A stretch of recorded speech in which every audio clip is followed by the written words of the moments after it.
불러주셔서 고맙고요. 그 뒤에 있죠? 그 58쪽부터 61쪽까지는 그냥 적은 거예요. 이건 그냥 넘어가겠습니다. 그래서 앞에 우리 그 금융정의연대 김득희 상임 대표님께서 발제하신 것부터 보면서요, 제가 그냥 느낌과 생각을 이렇게 말씀드릴게요. 우리 김득희 상임 대표님 제가 참 경의를 표합니다. 이렇게 리얼하게 생동감 있게 살아있는 자료를 만들어주셔서요. 그래서 개인적으로 잘 읽었습니다.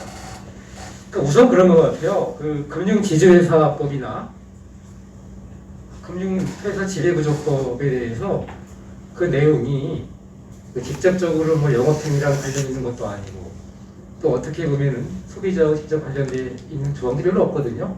그러니까 피부에 와닿지 않은 법이죠. 이런 법이 있다는 것도 일반인들은 글쎄 금융 소비자들 거의 모를 겁니다.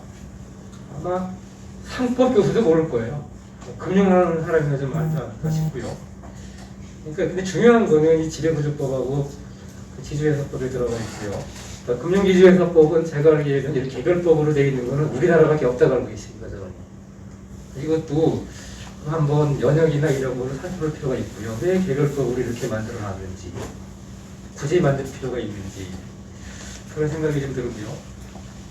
그리고 그 DLF하고 라이브 관련한 거는 제가 그 증권선물위원을 하면서 그 팩트를 좀 들여다봤었고, 다 아시다시피 금융감독원하고 증선위하고 금융이 제재하는 그 분야가 다릅니다.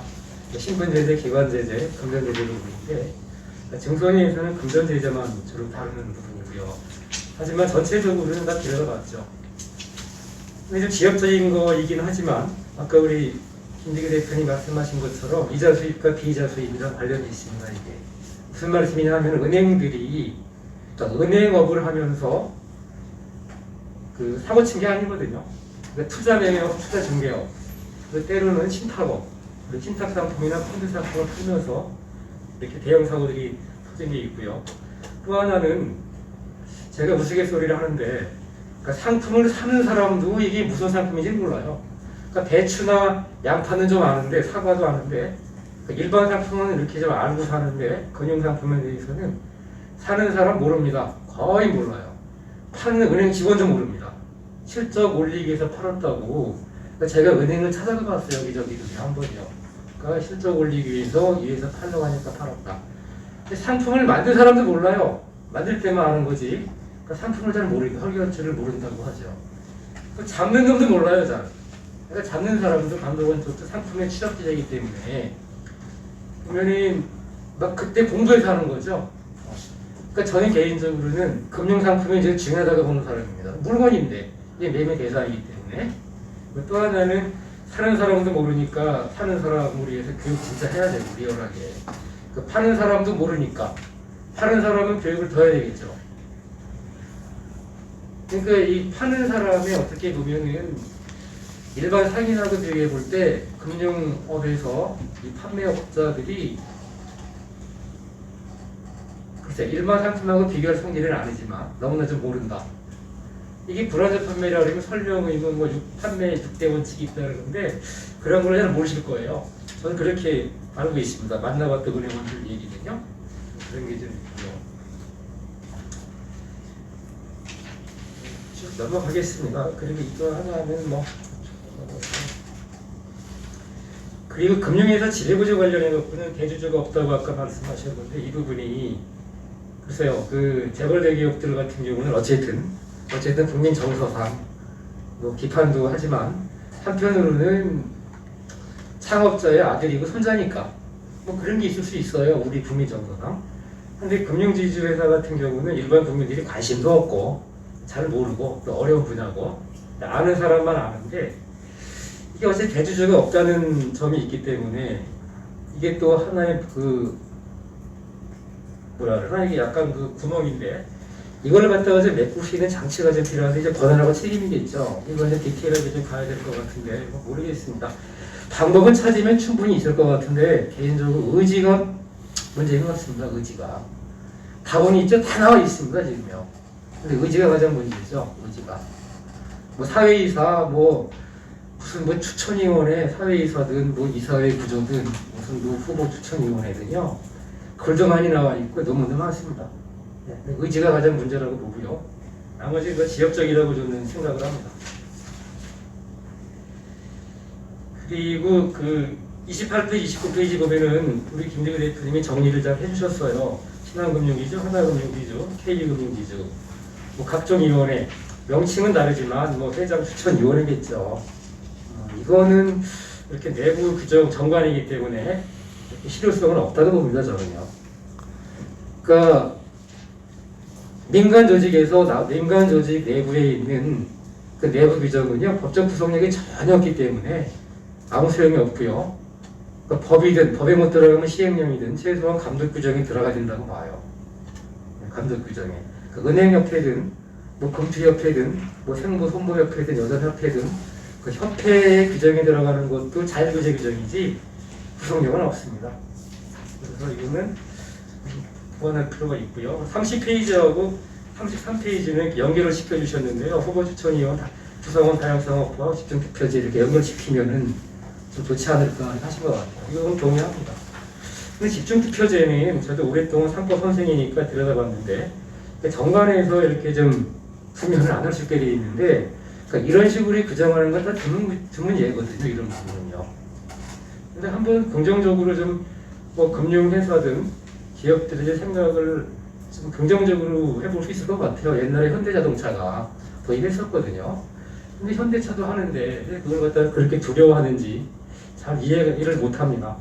그리고 이거 2016년에는 그 김정인 위원장이 2016년인가요? 그때 발의했던 3법 개정 들어가 있어요. 김정은법이에요. 김정은법이요.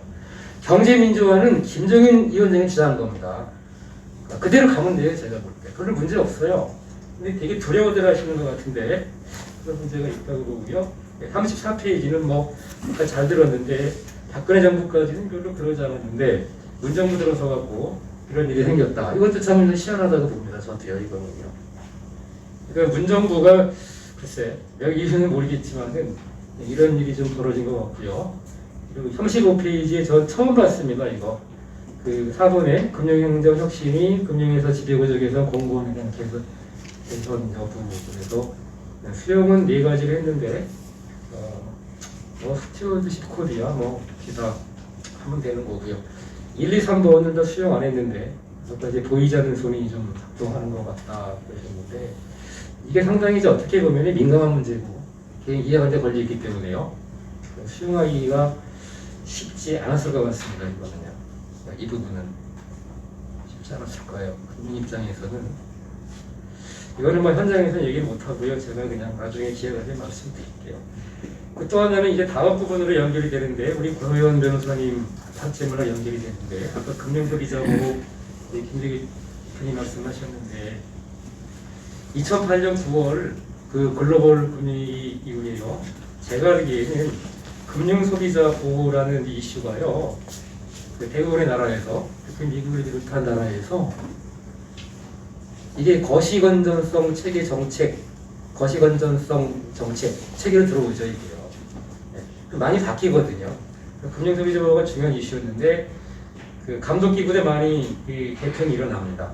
근데 우리나라의 경우에는 이게 없었죠. 이게 없었어요. 그때 피해들이 별로 없었다. 우리는 금융위기로 인한 피해들이 별로 없었다. 잘 느껴봤지만 어쨌든 금융감독 체계, 금융소비자 보호기구를 포함한 이런 변화가 거의 없었고요.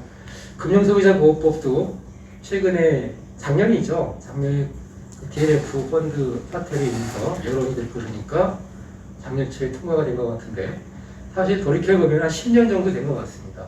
발의가 돼갖고 법률안도 많이 나와 있고 뭐 그쪽 공부하시는 우리 분들 연구자들 뭐 토론도 많이 했고 논문도 많이 쓰고 10년 왜 10년이 걸렸을까를 한번 생각해 보면은 대충 전체적으로는 파악이 됩니다. 이게 다른 나라가 전부 그쪽으로 갈 때 우리는 물론 상황이 좀 달랐지만 이렇게 오래 걸린 이유들이 좀 있겠죠.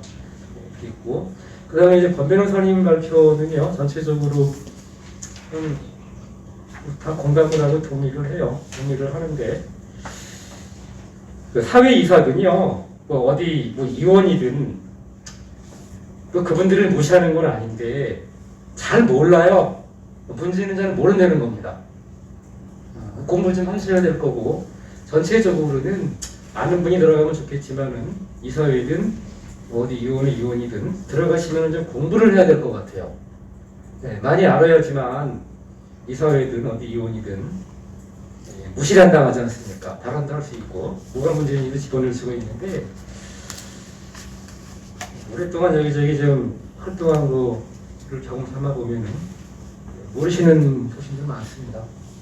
너무나 몰라요. 그러니까 시키는 대로 좀 하는 경향이 좀 있기 때문에 좀 답답하기도 하죠, 이런 부분들이요. 그리고 또 하나는 아까 우리 뭐 김대기 대표님이나 권현 변호사님과 그 근로자 이원, 뭐 공익이사 이렇게 얘기했는데 좀 비슷한 것 같아요. 사실 비슷한 것 같은데 이것도 상당히 노동이사제라는 용어로 처음에 이슈화가 됐는데 뭐 근로자 이사제 뭐 비슷한 것들이잖아요, 다요. 이것도 글쎄 우리 풍토상 정서상 쉽지 않을 것 같다는 생각이 들어요. 어떤 면에서는 반감이 좀 강한 것 같은데 반감? 이게 좀 안 된다. 쉽지 않다. 이렇게 좀 하는 것 같아요. 혼자는 생각을 해보고 여기저기 유럽 자료도 많이 들어봤는데 그러니까 노조하면은 무서워하는 건지 잘 모르겠어요, 저는요. 네, 그래서 저는 직원이지 않습니까, 직원이 지주회장 내는 거고 그래서 그냥 직원 중에서 네? 뭐 부장이든 뭐 팀장이든 그렇게 경험 있는 사람 중에서 하는 게 어떨까지는 이렇게 부드럽게 가는 것도 방법일 것 같아요. 그러니까 노동자 하면은 어감이 좀 세다고 느끼는 것 같고 네, 근로자 하더라도 좀 그렇게 좋게 느끼는 것 같지는 않아요. 기업에서 특히 금융에서도 비슷한 것 같은데 네, 지배구조 차원에서 한번 검토할 필요는 있다고 봅니다. 이 부분에. 근데 이제 금융회사에서 좀 받아들이기가 어떨까 싶습니다.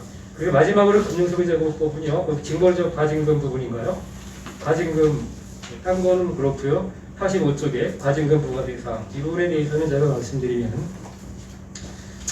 적합성의 원칙 17조나 적정성의 원칙 그 18조에 보면은 각 이항인데 김영란인 녹취, 블라블라 하는 방법으로 확인을 받아 김영란인 녹취 똑같은 얘기가 나와요. 서명, 김영란인 녹취 이런 부분이 이런 거에 관련해 갖고는요. 적정성 원칙은 오래전에 파생연합증권 관련해 갖고 아마 금융투자 규정이 있을 거예요. 이거요. 강화한 거는요. 물론 그 손해배상하는 건 아니지만 이런 표현이 그 자본시장법에 그 불건전 영업행위 규정이 나옵니다. 그러니까 과태료는 부과하죠. 과태료를 부과하니까 과징금은 부과할 수 있죠. 일반적으로 과태료를 부과하는 경우는 과징금이 살아나는 경우가 있거든요. 이거는 좀 긍정일 것 같은데 아마 그 업계 쪽에서는 아마 모르긴 몰라도 적정성 원칙이나 적합성 원칙이 좀 일반 원칙 아니냐 이것까지 하면은 좀 처음에 힘들지 않겠는가 이런 주장을 좀 했을 것도 보여지고요. 그리고 마지막으로 그 금융상품 관련해서는 글쎄요, 제가 잘 모르는지는 모르지만 은행 상품은 뭐 예금 상품 사고 터지겠습니까? 대출 상품도 글쎄요 좀 터지겠죠. 보험 상품 뭐 별로 안 터질 것 같아요. 많은 것 같지는 않아요.